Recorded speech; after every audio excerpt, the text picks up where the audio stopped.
The Stargazer of Hatinka. By the time David Labe had been 3 years in Hatinka, he had met and managed to recognize and befriend a number of mystics during their visits to this village. In some cases, where he had first believed his guests to be mystics, he felt he had made a mistake when he found them associating with the local idler of the village, Shmerel, the son of Nachum Itzik. The latter was a respected man and something of a scholar, but it seemed such a pity for him to be cursed with such a ne'er do well of a son. Shmerel had three nicknames in the village. He was either called Shmerel the Idler, Shmerel the Stargazer, or Shmerel the Yawner. The first name he earned by the fact of his spending much time chatting to the women and children of the village, who loved listening to his stories. The reason for the second nickname was his constantly staring at the sky. At night he gazed at the moon and stars, and during the day he would watch the clouds as they rolled along, constantly changing their shapes. Now they looked like monstrous animals, now like human beings. People used to hear him muttering as he gazed up into the sky, be it day or night. They thought it was very funny when he used to murmur as he looked, "How like the clouds are people who, like them, are constantly changing. If at first they appear to be animals, they can by their own good efforts turn themselves into worthy human beings. If, on the other hand, they act unworthily, they turn themselves from decent human beings into animals." Shmerl always lectured people, telling them they ought never to curse or envy others their better fortune. People generally tolerated him, but few took him very seriously. The third nickname by which Shmerl was known was Shmerl the Yawner, because he was constantly yawning, and his yawns were unlike anyone else's. One knew of his approach before he was even seen on account of the peculiar manner of his yawning. His yawn would begin normally enough, but then it would extend into such a big and loud yawn, ending with such an ear-piercing roar that it could startle one out of his wits. The only time Shmerl did not yawn was when he got warmed up in his lecturing people. But then the children felt something was missing and would urge him, "Oh, please, Shmerl, do yawn." He was never insulted at this request, but would smile at them benevolently, as if flattered that they should turn to him for amusement, quite natural on their part. Imagine then how disappointed and resentful David Labe felt when he found that the red-headed Cohen, whom he had so admired and whose friendship he had been seeking to cultivate, was associating so freely with this Shmerel. David Labe tried to discover what these people, whom he had at first suspected of being mystics, could see in Shmerel, so he too tried to learn what he could of him. Yet, for some time, he could not learn very much about him. All he learned was that Shmerel was married and lived in a tumble-down cottage which had a thatched roof, so dilapidated that on rainy days the place was absolutely flooded.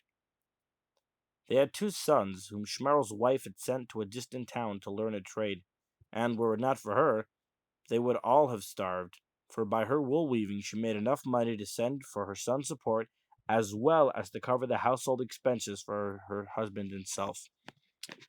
From this information about Shmerel, David Labe could be forgiven for thinking that the former was not much of a personality and that anyone who found him worth associating with could not be much better. Then, once, something occurred which made him change his opinion completely about this man. A fire broke out in the village of Atinka, destroying many homes, including that of David Labe, who was now forced to look for another house. The street where Shmerel lived was unaffected by the fire, and David Labe rented a house nearby. So, whether he willed it or not, he became a neighbor of Shmerel's and saw rather more of him than before. Thus, it came about that one night, when David Labe was returning home rather late, he passed by Shmerel's house and was arrested by a most unexpected sound. The reason David Labe was so late was because he had stayed behind to study at the Beis Medrash after the others had left. So that the others should not guess the real reason for his staying behind, he pretended to linger on because it was so much warmer and quieter in the Beis Medrash than at home. And now, as he was on his way home, he heard sounds as of someone pouring out his soul in fervent prayer. Were his eyes and ears deceiving him? Or was it really Schmerl's house from which these soul stirring sounds were emanating? David Labe stopped and listened, spellbound.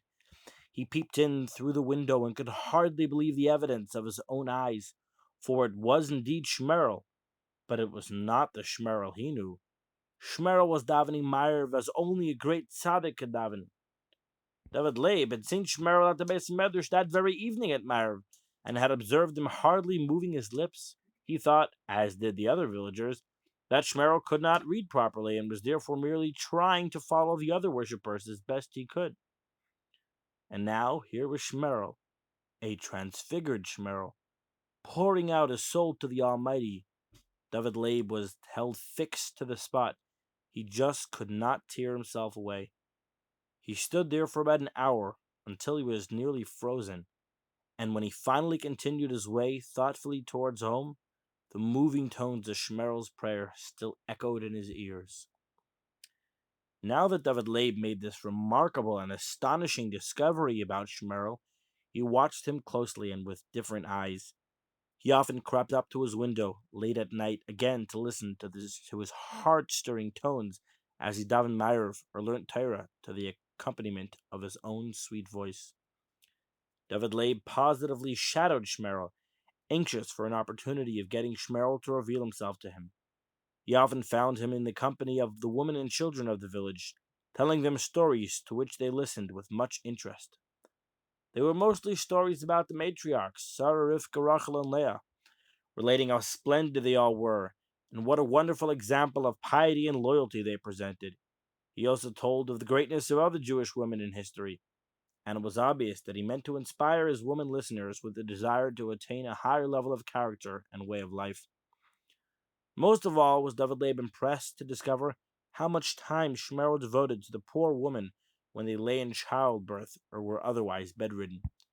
Their husbands could not afford to stay at home or even to pay anyone to nurse them. To these Shmerel made his way, making himself at home, looking after the sick mothers and their little ones, chopping wood, making fires, cooking meals, or just keeping the invalids company and amusing the children.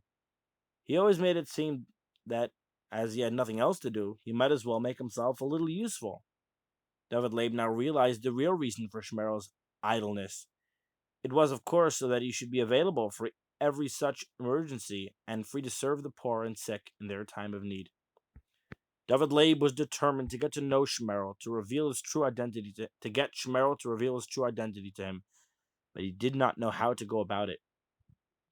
One day, when he found him alone, he bent forward and whispered in his ear, "You know, I think you're doing a wonderful job. So much more can be achieved in disguise." He thought that Shmerel would take the hint and talk freely with him, instead of which Shmerel shrugged his shoulders, gave him a blank look as if to say, "Whatever is the man talking about?" When David Labe realized that Shmerel refused to respond to his overtures, he became very downhearted.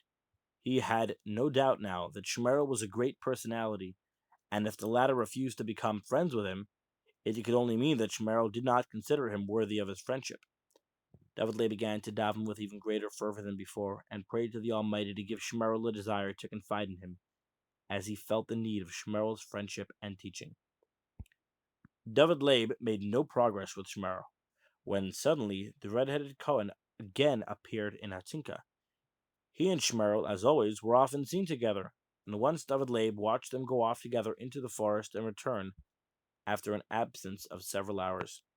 He felt he must get them to admit to him their true identities, so when he saw them leaving the town on the next occasion, he followed them. When he caught up with them, he burst out, somewhat breathlessly, "I must talk to you on a very important matter. Please let me accompany you." Shmerel and the red-headed Cohen looked at each other, surprised, wondering what the cobbler could possibly want of them. But they nodded to David Labe and said, "If you think we can help you in any way, why, of course, you can come with us." They had by now left the town behind them, and David Labe turned to them with tears in his eyes and said to them pleadingly, "I know for certain you are both mystics and tzaddikim, and I beg of you to teach me of your hidden ways.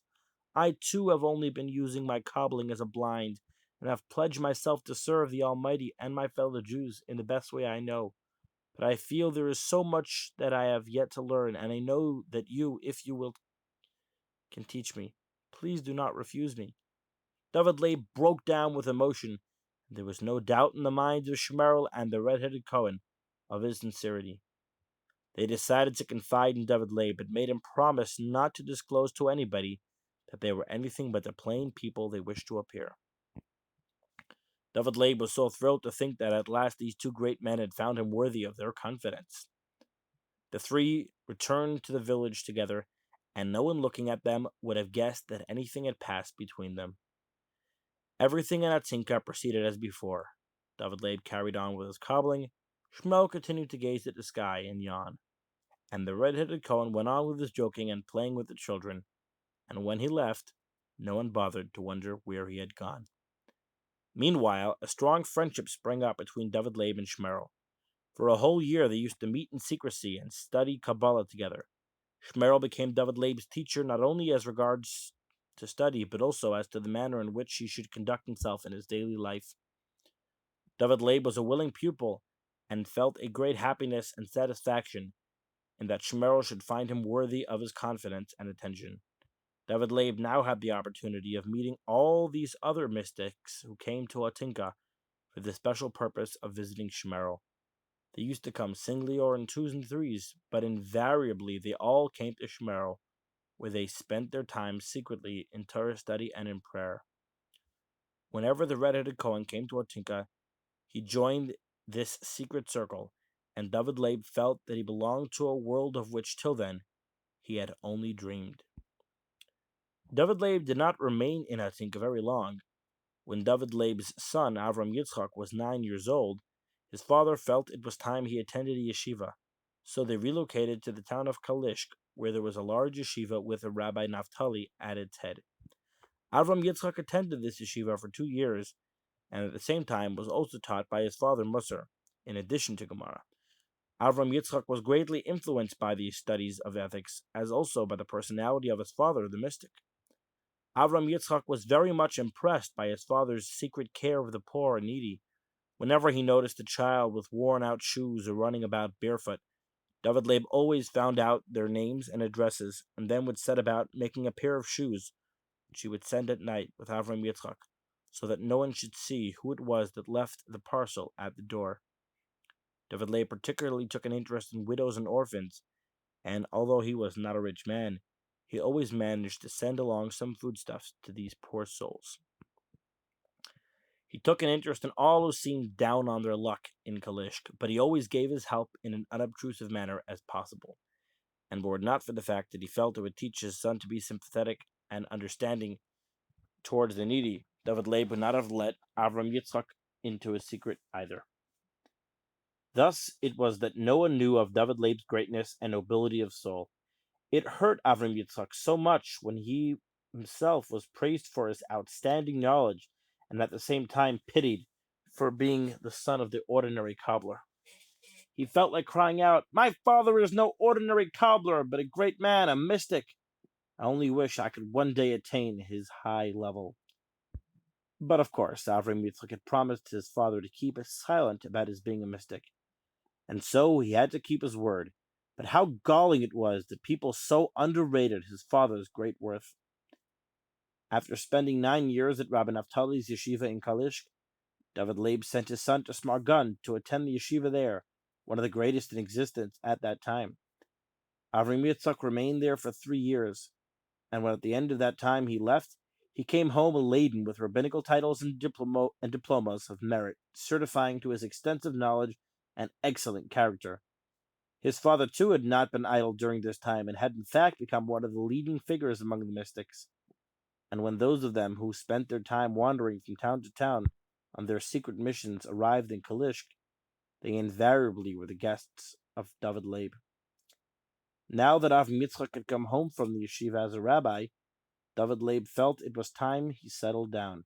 So he talked it over with his friends, the mystics, and thus it came about that his two friends, Rabbi Sender, the red-headed Cohen, and Rabbi Salman Chaim, the one-time shamish of the shul in the marketplace of Yanovich, turned matchmakers and introduced Avram Yitzchak to the daughter of Mordechai the miller, and as we already know, he married her and went to live in Yanovich. When Rabbi Zalman Chaim left Yanovich, Avram Yitzchak tried to take his place by seeing to all the former matters that Rabbi Zalman Chaim had attended to. No one knew of the connection between the two men, but everybody saw that Avram Yitzchak was following in the steps of Zalman Chaim, for he showed the same interest in the ordinary folks of Yanovich and the surrounding villages. And whenever he could, he would gather these people around him in the marketplace and tell them fascinating stories from the Talmud and Medrash. He spoke to them in simple language so that they would have no difficulty in understanding him, and they flocked to hear him. Before Zalman Chaim arranged to leave Yanovich, he left his role of Shamish to one by the name of Yosef Moshe. No one seemed to know where he had come from, but the old recluse Leib, who used to sleep in the Mesa Medrash, later related that no sooner had Yosef Moshe come to Yanovich than Zalman Chaim made preparations to hand over his profession to him and depart. The old recluse also related how, for a whole year, Zalman Chaim had been a very close friend of another recluse by the name of Zundel Wolf, and that they met constantly in secret and studied together. No one had any idea what it was that they studied together so secretly, but as soon as Zundel Chaim made it known, as soon as Zalman Chaim made it known that he was leaving Yanovich, this Zundel Wolf announced that he too was leaving at the same time. They said something about going to a far distant town where there lived a great scholar who was surrounded by a vast number of disciples, where they too hoped to learn Torah.